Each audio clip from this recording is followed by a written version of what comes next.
We are back, ladies and gentlemen. The weekly show is back, and I am in an actual home today. Thank you very much, Jimmy Casas. You didn't think it was ever going to happen again. I see you putting out graphics about a weekly show on wheels. Not today. Not today, Jimmy Casas. Not today. I got all my stuff. I'm ready to go. Beautiful. It's off. Actually, it's awful outside, which is a whole other conversation. Why is it 31 degrees right now? It's almost May. This is ridiculous. Absolutely ridiculous. It makes me feel like I'm not I don't have enough energy. Like I can't go out and it's like sell hope or anything like that. I got to figure out how I can manufacture it as opposed to selling the hope. I don't want to be selling the hope of all kinds here. So here I am in a nice place, warm, ready to roll, not worried about any connectivity issues, and I'm not worried about getting arrested in a parking lot. Life is good for me, Jimmy Casas. Oh, Joe, if they only knew. So you guys have to understand, 5 minutes before we're supposed to start this show, Joe comes on the air, and I thought he was wrapped in a blanket with it was almost Yoda-like. I wasn't sure what it was, and it looked like, I don't know, it kind of reminded me of 22 years old, just got up from a rough night out on the town in college, and all of a sudden you jump on the show and like, who is this guy? Who is this guy? Holy cow. It was a setup. That's Jimmy, transformation right there. It was a setup. It was a setup, my friend. It was an absolute setup. I got my favorite sweatshirt on. Feeling good about the day. And I was setting you up, my man. Totally setting you up.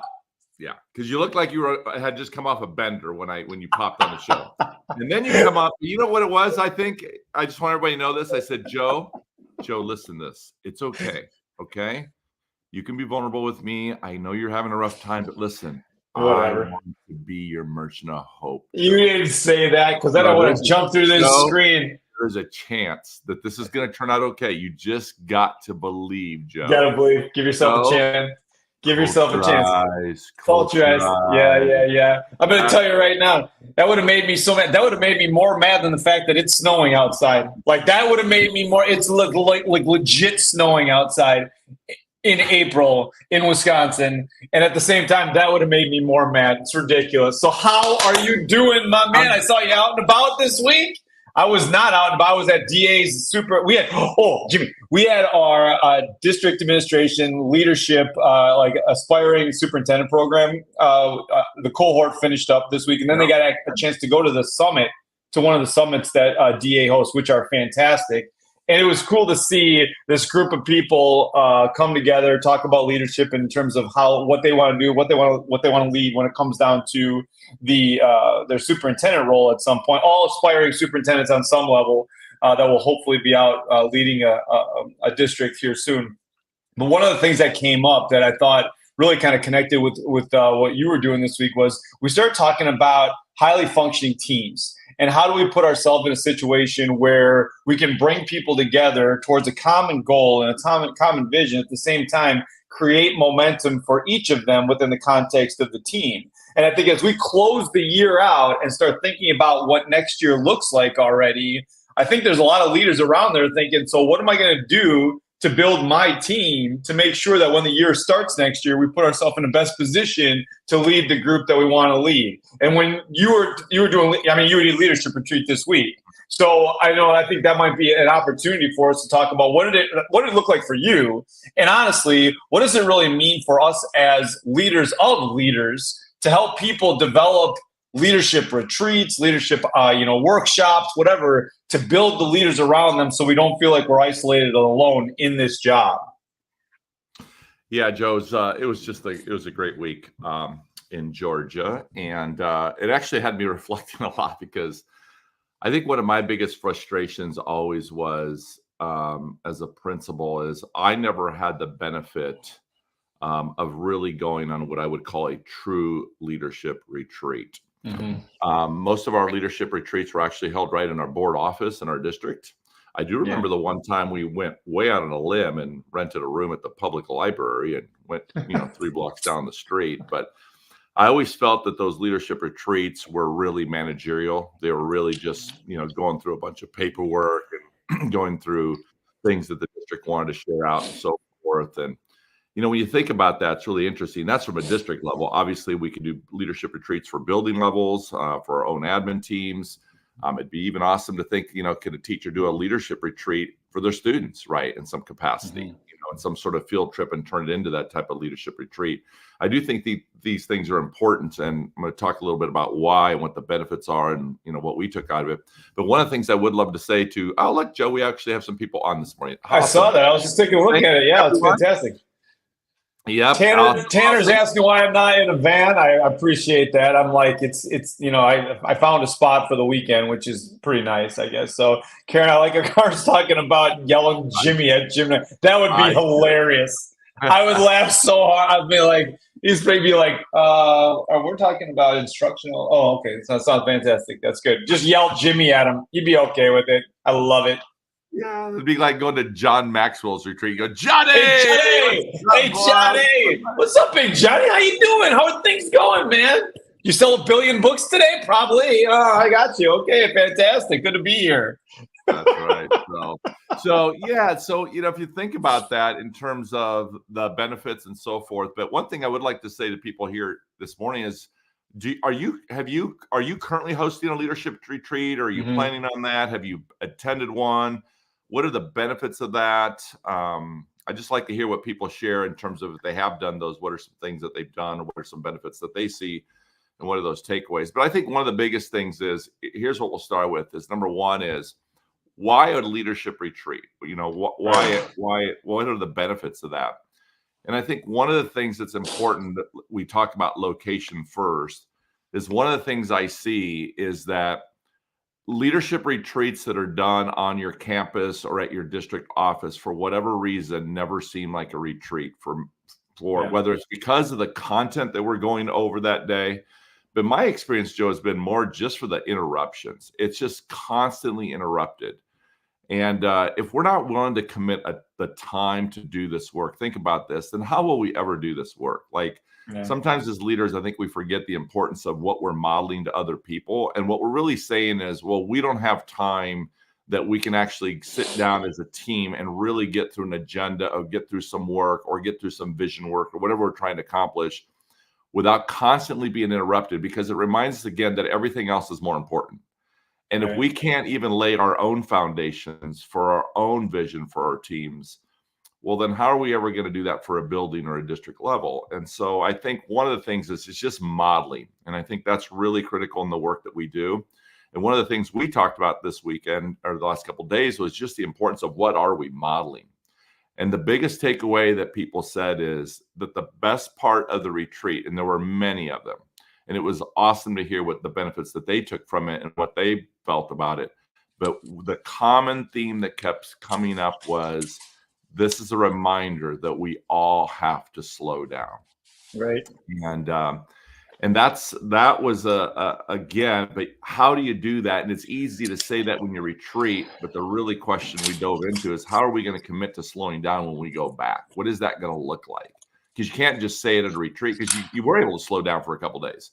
But then when you get back, you're going to feel like you have to go 100 miles an hour, and you're going to feel like you've been gone for 2 days. And oh my God, I'm behind now. And so what does that really look like? So that's kind of how I'll open it up. And then we'll keep going through, leadership retreats, the benefits and so forth, when you talk a little bit more specifically about some of the things we did do. And I'm sure I would love to hear what other people do, because I've got 2 more coming up here in the next month I've got to do. And I'm always learning to restructure what that process looks like when we're kind of putting together a leadership retreat, and what are the benefits we want to get out of it and so forth. And again, that's one thing I would say, the team you're going to work with, ask them, what are some of the benefits you want to get out of it? I mean, obviously we'll bring our own ideas to the table, but we also want to give people a voice. Or if they were going to attend a leadership retreat, what are some things that they would want to get out of it? And again, the reminder of that is how important it is that we get people's voices and input into some of those things look like, so we're not doing it to them again. So, but anyway, I'll let you share some thoughts about your experiences, Joe. We'll take a look at what people are sharing, and then we'll come back. We'll keep chatting some more about leadership retreats. So one of the things I think about in terms of what you're talking about is the opportunity to model what it looks like. And so tell me how you feel about this. So if we want to model that it's important to get away, connect, talk about things away from offsite, really make sure that we're going in the right direction. And we do that as a leadership team. What happens when the third grade team asks us to do that, or the fifth grade team asks us to do that, or the high school English department asks us to do that? Because if it was important to us as the leaders, why wouldn't it be important to them? And I truly think that that's an opportunity for them. At the same time, if we treat it differently for them than we do it for us, does that put us in a pretty tough situation as administrators? Because we're like, well, we went for a 2-day leadership retreat at this hotel, but for the high school English department, we'd love to have you collaborate and connect and break away, but it's going to actually be done in the boardroom on a Tuesday. We'll get you a sub for that. And to me, that feels a little bit different, but it's often the way that things happen. And I think if we're talking about what it looks like to model, sometimes we got to think about how are we making sure that we model and then extend that opportunity to others to make sure that it's a similar opportunity, so we don't feel like, well, they're, that's above everybody else because we took them out, we took them away, we got them dinner, we got the whole thing. And then with everybody else, we're just going to say, let's throw you in the boardroom and we'll get you some donuts to start the day. And it seems a little disingenuous, and I don't know how to fix that, to be really honest. Yeah, but I think one thing you could do, Joe, is, if you think about how we layer our organizations and how we provide these experiences. So let's just take that. I mean, I think one thing, again, it's always important is, I think that's the biggest struggle I see as leaders is we think about these things, right? So just take about the example you just gave. I could see a leader right now in a building somewhere, a district, say, well, how do I create that opportunity? And now they're sitting there reflecting on that, which is obviously good, but then they're bringing in their admin teams and they're asking these questions and saying, what are some things we could do? And then there are 2 or 3 of us sitting around the room trying to create these ideas of what we could do. And then we try something, and then the people that we try to do it for don't necessarily have a great experience. And then we're like, are you kidding me? I mean, we did all this work. We took all this time. We wanted to create this really thing. You don't even appreciate it. Again, that to me is the process, right? And so again, it's always the same to me as what is our vision? I mean, why would we have a leadership retreat? And so we would create that vision. And then again, as we say, we would ask and use those 4 most powerful words in leadership. We'd say, I need your help. If we were going to make that happen, what would it look like? So we could layer it and go to our building leadership team and say, hey, here's a vision the admin team kind of has. Here's why we have that vision. Here's what we're hoping to get. If we were to create something like that, would that be a benefit? How could we do that? What are some things you would want to see in that, right? And even if we started with something, so I would say this, yeah, you might not be able to take a whole staff. You might not be able to take the English department might not be able to go yet. But what I would say is, what if we create an opportunity for our building leadership team to go on a retreat?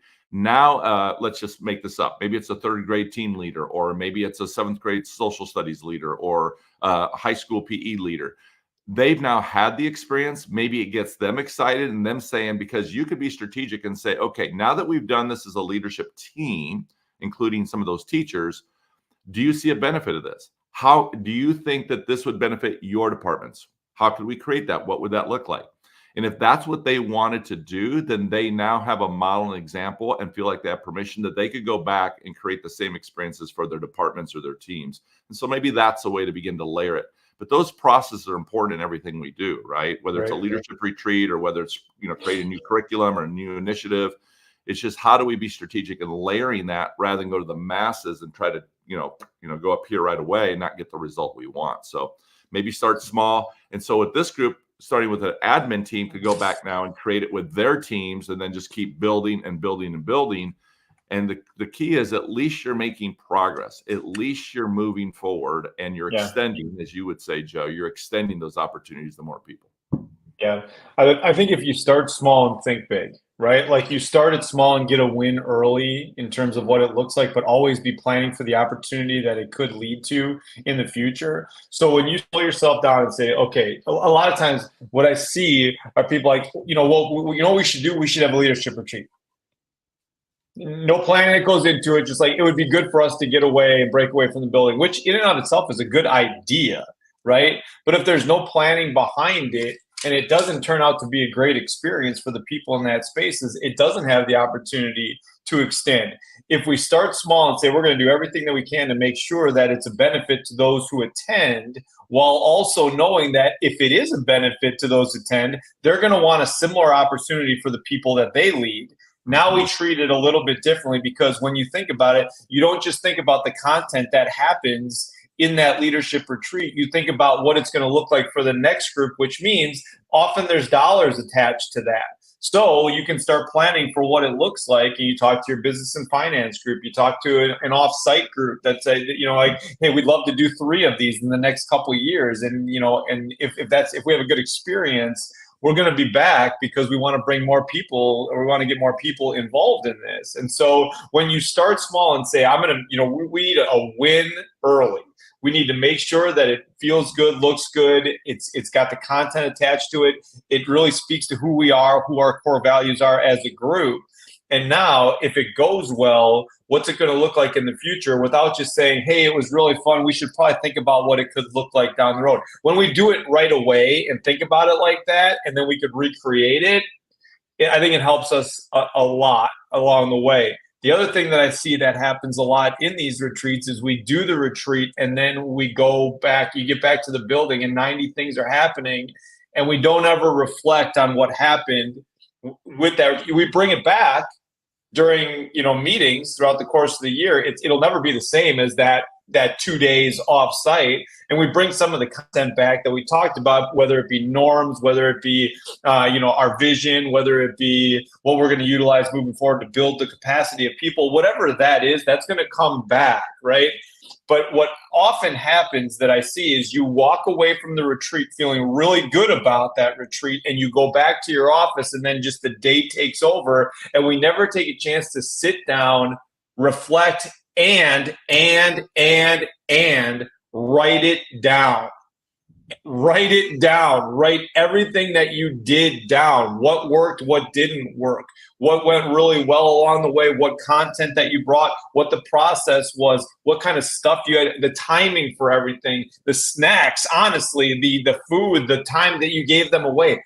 When we don't, the farther that we get from that, the harder it is to remember what it was in the moment. And then one of 2 things happen.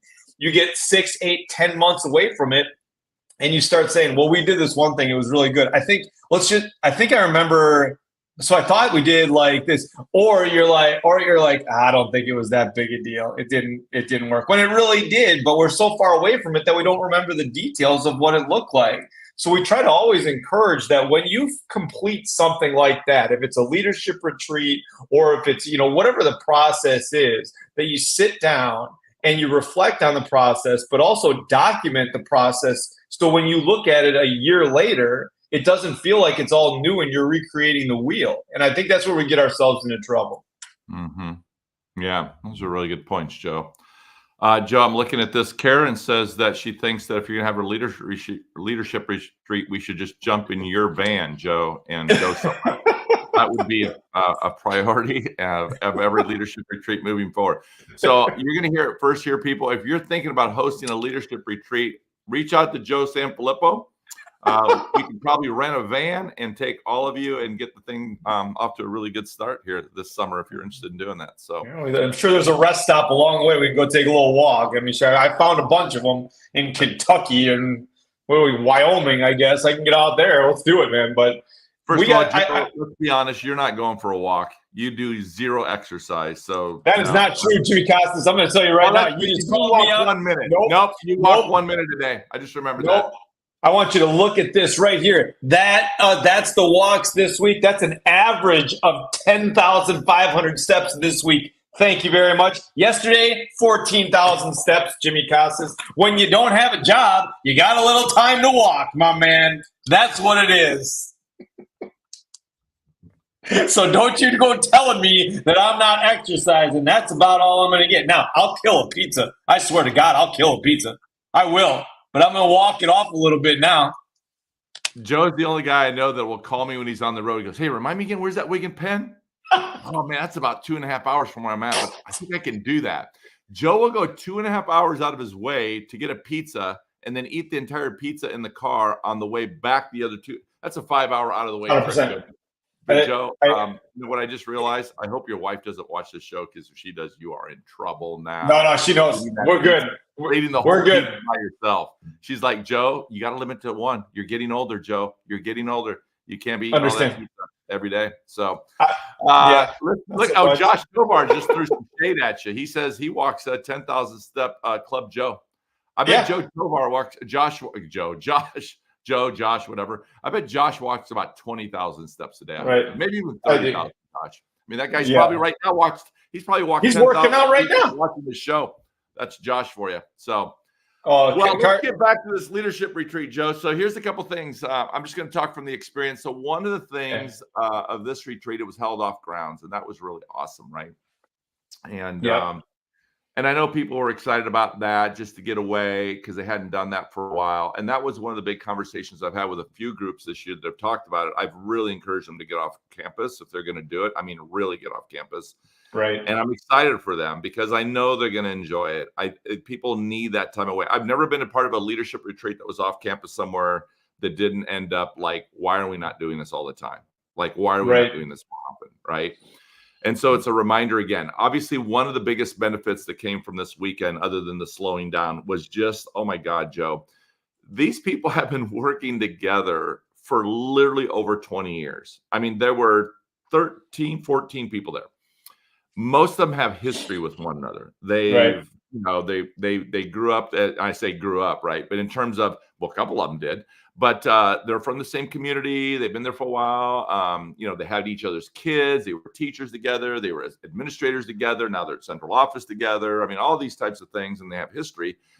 But these people have known each other for 20 years. But it's a reminder again that when we're doing these things and we slow down and we take time and we're really intentional building relationships, I felt like no matter how many conversations we got into, they just kept learning more and more and more about each other that they didn't know. There were so many stories that came out, Joe.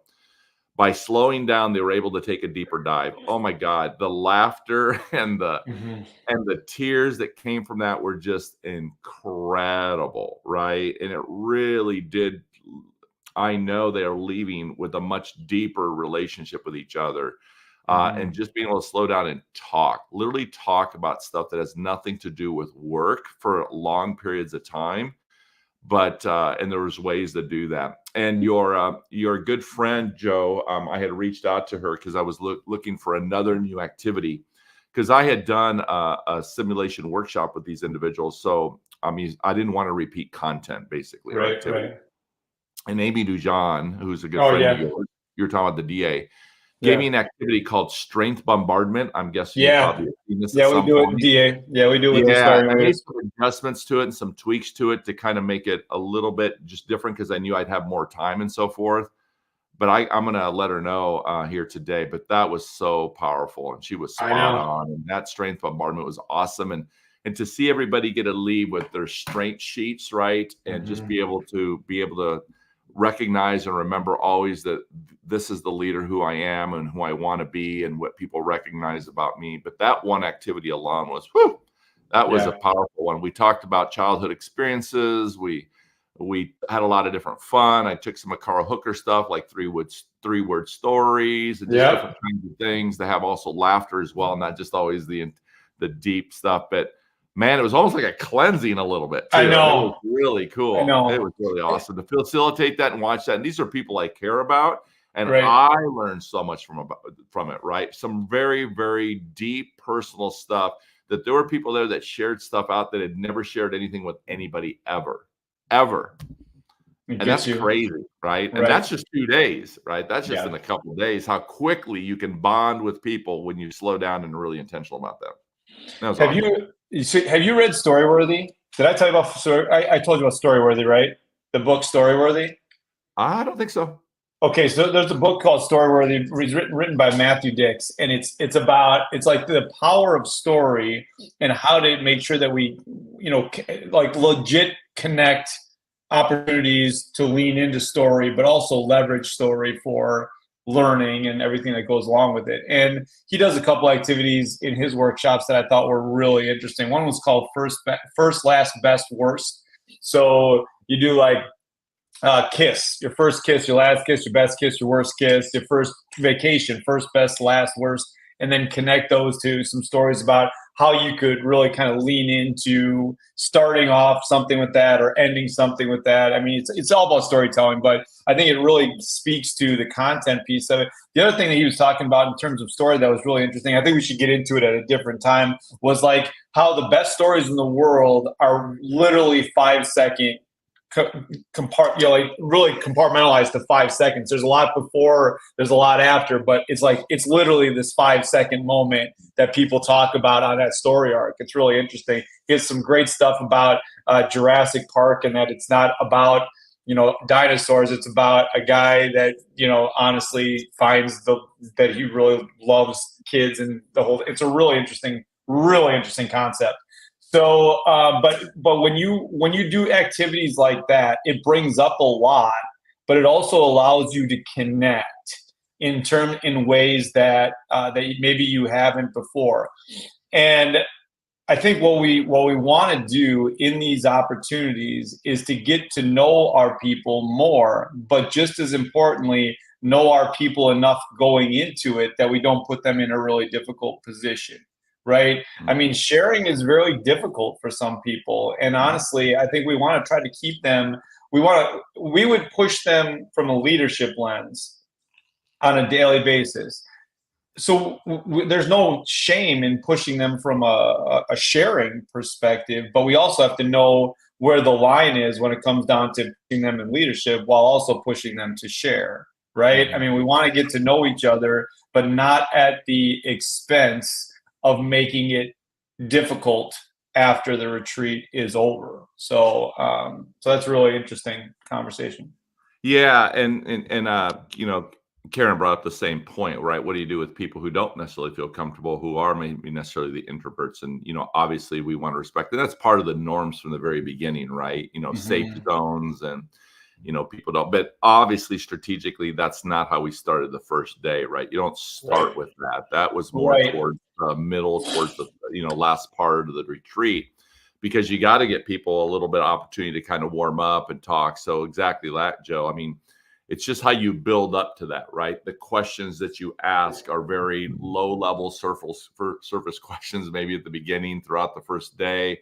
You're getting them engaged. You're talking a lot about different things about leadership. You're talking about different things about visions and ideas. And then you kind of toss in more of a personal thing, like, hey, talk about, a childhood memory that you have, if you want to share that out, right? But people had opportunities to pass. That was part of the norms. Yeah. But what was really interesting from people who even said, because obviously there were people that were introverts, right? And even those individuals, I feel like they gained strength from other people, right? They watched other people and were inspired by some of their stories, that it's almost like they then wanted to share something, right? And again, they were all at different levels, and I'm sure there were people that left that didn't share. There were some people who actually said, well, I have quite a few things that I could talk about, but here's one I feel comfortable talking about, which is great, right? To model that, right? And be able to share an example of something. And I think when you leave it that open-ended and so forth, but it also talks about the team itself, I think. I mean, I think in this case, this team might have been a little bit different experience because, like I said, they've all known each other for a long time. And so they have experiences. They know each other, but they don't know each other maybe in that level. It'll be interesting to see what happens in the next one, where I am going to be at a retreat where people have not been together so long, right? Yeah. And so they don't have those long-lasting prior relationships coming into it. So certainly I think that can make a difference. Mm-hmm. One of the other things I was going to share that came from it, that was really important in the work they wanted to do, it was amazing to me, is that, because they're always so busy and because they always have so much going on, they realize that some of obviously in the work that they're doing, they're not aligned in their own work, right? So these people are replicating things. They're not necessarily clear on what they're doing. We found out some people do it one way, other people do it another way. Other people didn't even know that way even existed. And so there were so many of those benefits that came from it as well. Because if you think about it from a running an organization, right? It's a reminder again that how even these were the leaders, how they weren't clear. So clarity was a big part of bringing these people together, to be very clear about the work that we are doing, why we're doing it, the impact that we're trying to make. But the alignment of the work was important, Joe, because this district is already a high-performing district, and they've done so many good things. But what happens over time, they've been adding things, and they really haven't taken an inventory. And that was one of the things we did not get to, Joe. But that is something that they took away when they go back, that they're going to take an inventory of all the things that they are doing, because they realize from some of the conversations, they're not even sure why they're doing some of these things anymore. Right. They also took away that there's a couple things that they're doing that they know there's not a benefit from it, but they just kind of do it because they just have to keep doing it, or they've been doing it. And so that was one of the things, like a clearinghouse, like they're going to go back. We talked about, look, a lot of us like to go through our closets once a year and clean our closets out, right? We got to get rid of some stuff. We can't just be buying clothes. Like, where am I putting these clothes at? I guess I need a walk-in closet. I need, more drawer, room or whatever. But it's funny how sometimes you don't see those same parallels. That why aren't we doing more of a clean our own houses out, once a spring or once a year at our own work, and really doing that. So, but that benefit of going back and seeing and making the connections, that they already had things in place, that they realized, oh my God, we already have this in place. Right. But what we realized was we're not tying our current work to this.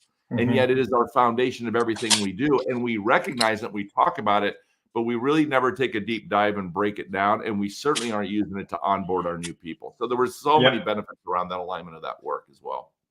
So you talked. The first thing I wanted to get to is the introvert question that Karen was asking, and it's important to understand that we want to put people in the right spot, and that includes people who are introverted and don't want to talk.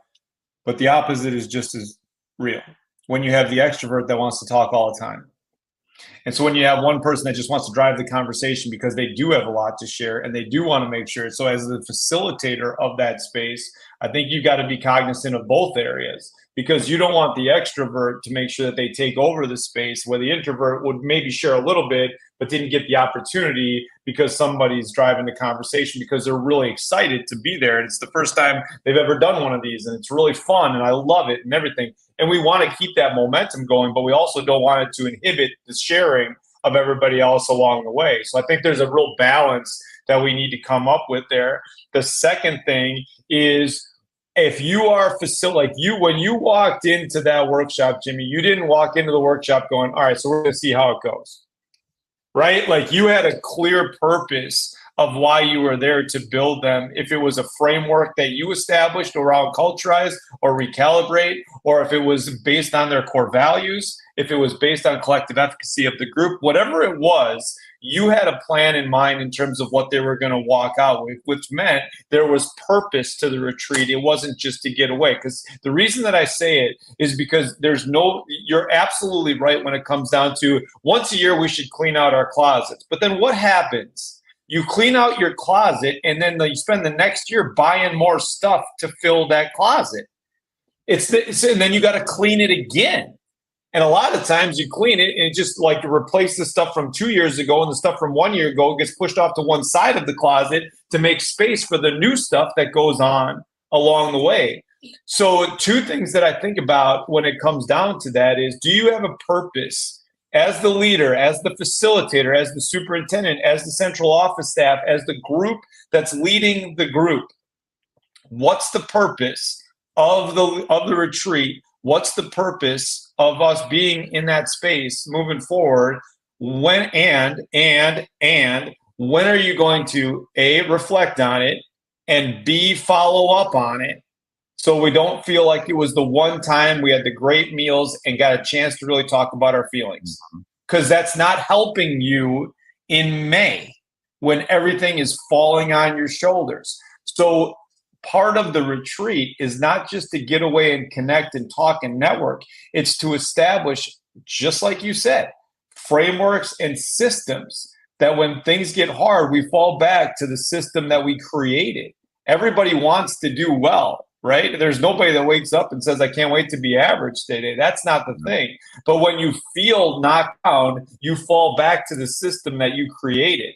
So when you're in that spot with the group and you're in a vulnerable spot where everybody's sharing, where everybody knows that we're there for, for each other, what a perfect time to make sure that we assess the systems that we either have created and pushed off to the side, have not created, or the ones that we love and need to make sure that we continue, right? I think about that multiplier approach. What 2 things are you doing right now that are working, and what's the plan that's in place to make sure that those 2 things continue? And now what's one thing you want to change? And what's one thing that we need to eliminate, right?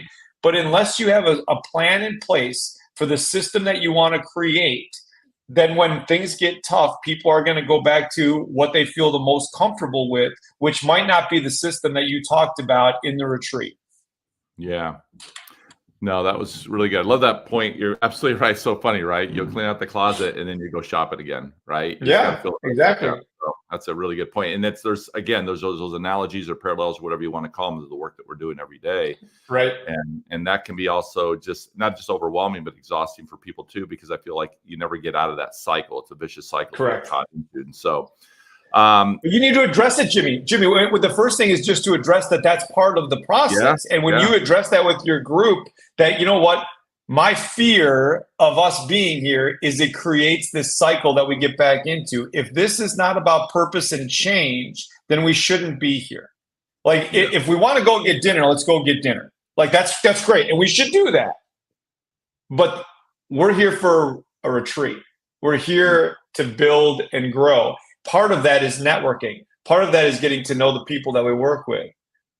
But another part is making sure that we have purpose and we get better for those that we serve. So let's make sure that we put ourselves in that situation. You're 100% right. Again, you did not go into that retreat this week thinking, well, let's just figure out how it goes. Like, you had a plan as the facilitator. And so I think that as we think about, because a part of our job, like, I love talking to you. I can talk to you every day. I try to talk to you every day. We don't get a chance to.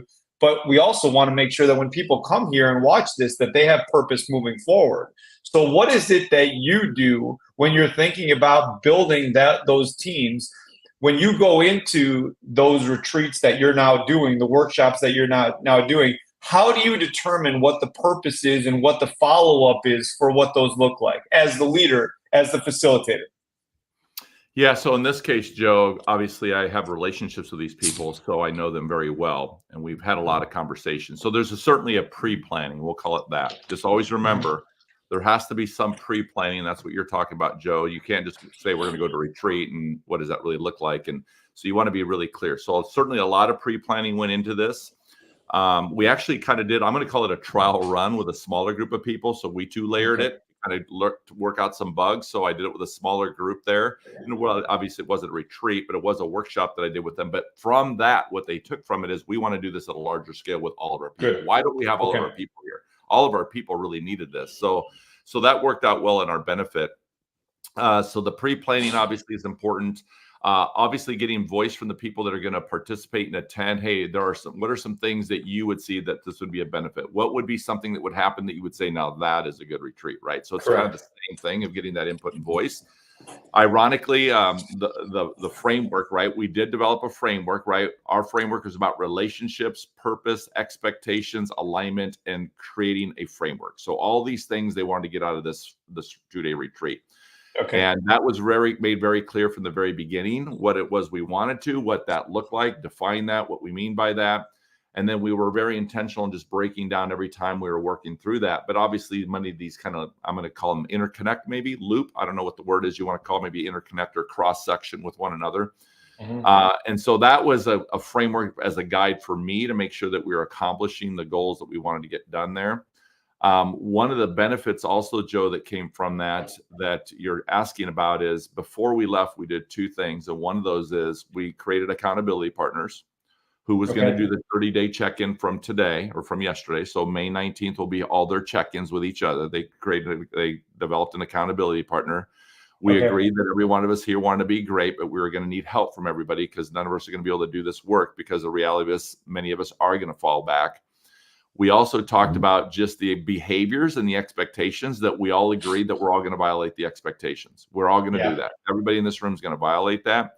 We had conversations about what that's going to look like when someone does. How will we then hold people accountable in a very gracious way, but yet we can't let people fall back. That was their commitment. We are not going to fall back.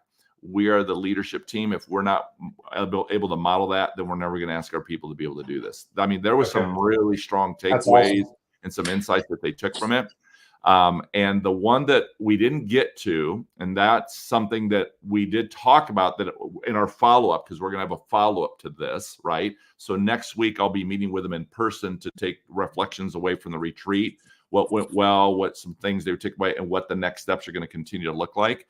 But one of those things is and somebody kind of mentioned in here, I don't know if it was Karen or who it was, maybe Carolyn, with her, she talked about her food service team, quarterly, go back quarterly and go back and are we doing the things we said we were going to do?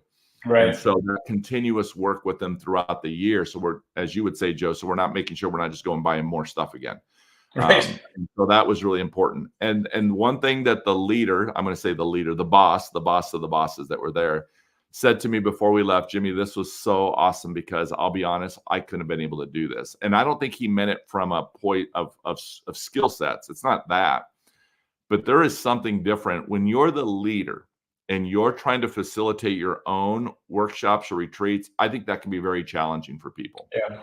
And for many reasons. And for him to be able to be a participant and just be part of the team who's going through the experience and allow somebody else to facilitate this whole thing, I think for him said that's exactly what we need. And I've already got several texts from him and so forth. So that makes me feel good. But I learned some things too that I already know moving forward into the next one.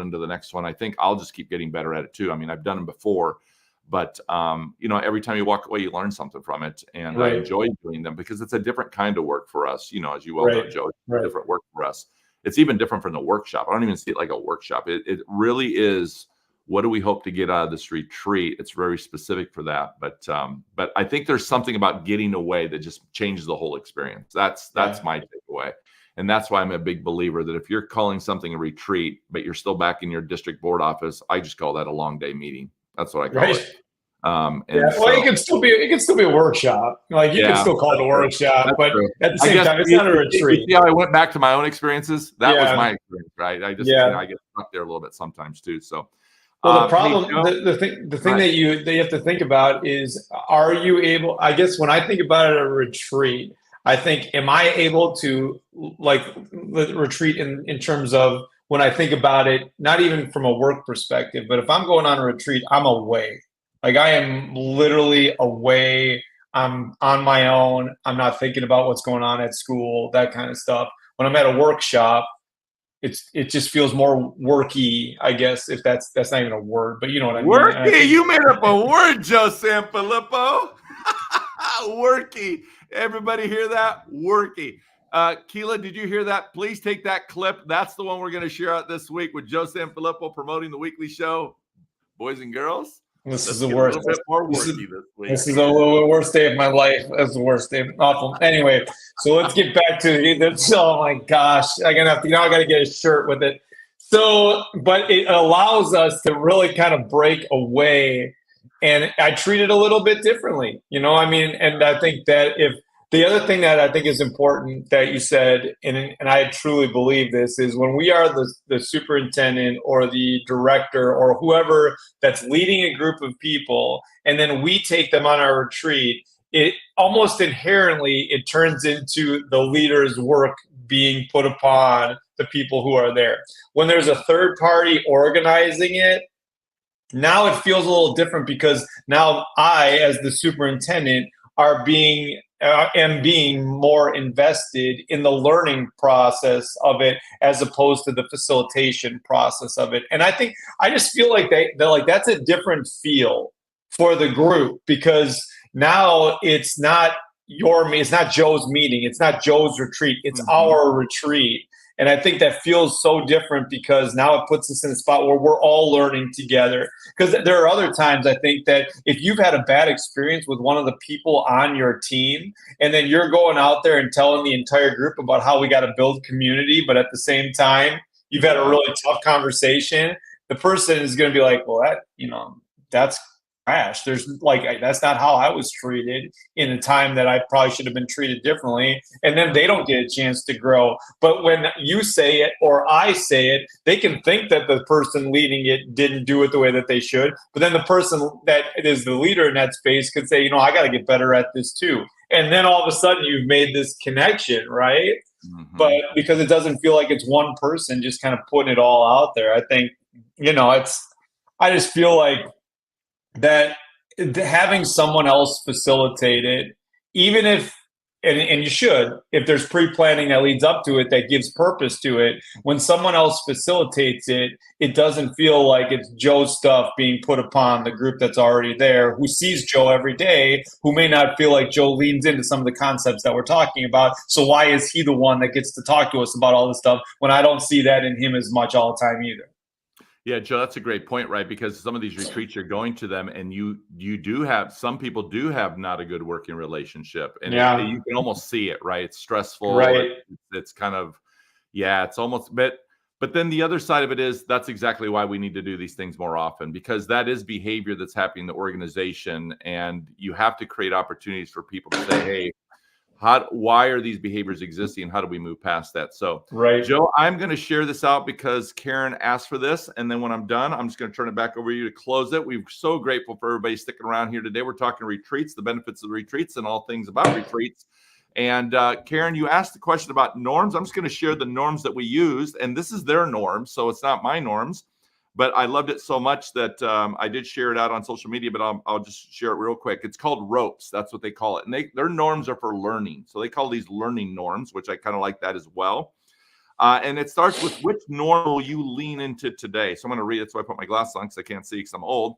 But it says the ropes is an acronym that stands respect for others. In listening and responding, risk-taking is encouraged and may feel uncomfortable. The O, openness to share. Ouch to express hurt, oops to express apology. Mm-hmm. P, participation is welcome.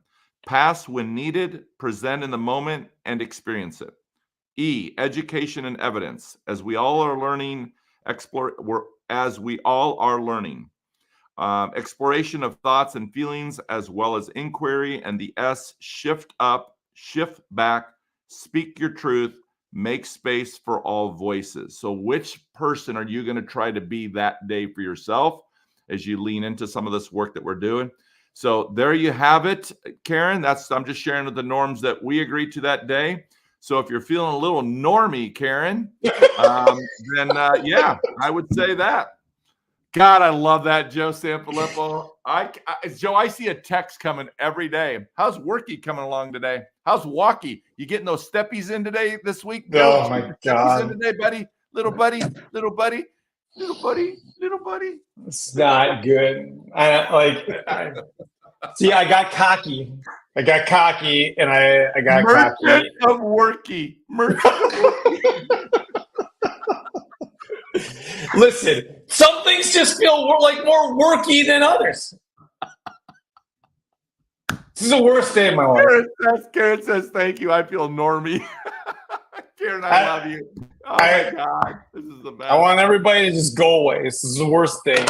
All right. So here's what we're going to do. Next week, we're going to be in a vanny down by the river. Everything's Listen. No, it doesn't. Here's the other thing. Stop talking. Just stop talking. Nobody wants to hear you talk anymore. We're done talking for the day. I'm better in a van worried about whether or not I'm going to be arrested. Like, that's how this has gone today.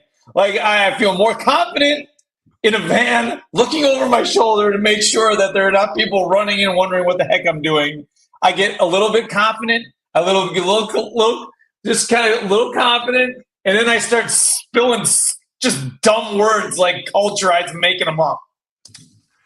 But the worst. This is the worst. But Joe, when you're in that van in that parking lot, you do look a little sketchy. Yeah, like sketchy. A little lurky. All right. You need to be done. We're so happy everybody joined us today. Thank you so much for taking the time. It's always fun the thing, again, when we come down, when we get into these situations, we love the conversation, but we want you to have action plans moving forward. You got the norms from Jimmy. You got the opportunities we think about when it comes down to the purpose of what we do. But when you start planning for what your retreat is going to look like this summer or your workshop, whatever it is, find purpose in it. Get feedback from the people that are going to be there. Make sure that you have a plan in place. Make sure that you follow up after and document how it went, what went well, what didn't. Because guess what, everyone? Like, that's a system. That's the framework. And when we get bogged down, we fall back to the system that we created. And hopefully you create one that allows you to move everybody forward, even when you're at your worst, like making up words like worky. So I'm going to go and take a walkie, just like Tanner said, the 1 minute walkie, changing the title of the book to the 1 minute walkie to work. This is ridiculous. I got to go. Jimmy, I got to go. This is awful. I hope you have a fantastic week. Thanks for everything. Thanks for this. I don't even know what to do anymore. Have a good one, everybody. Take care.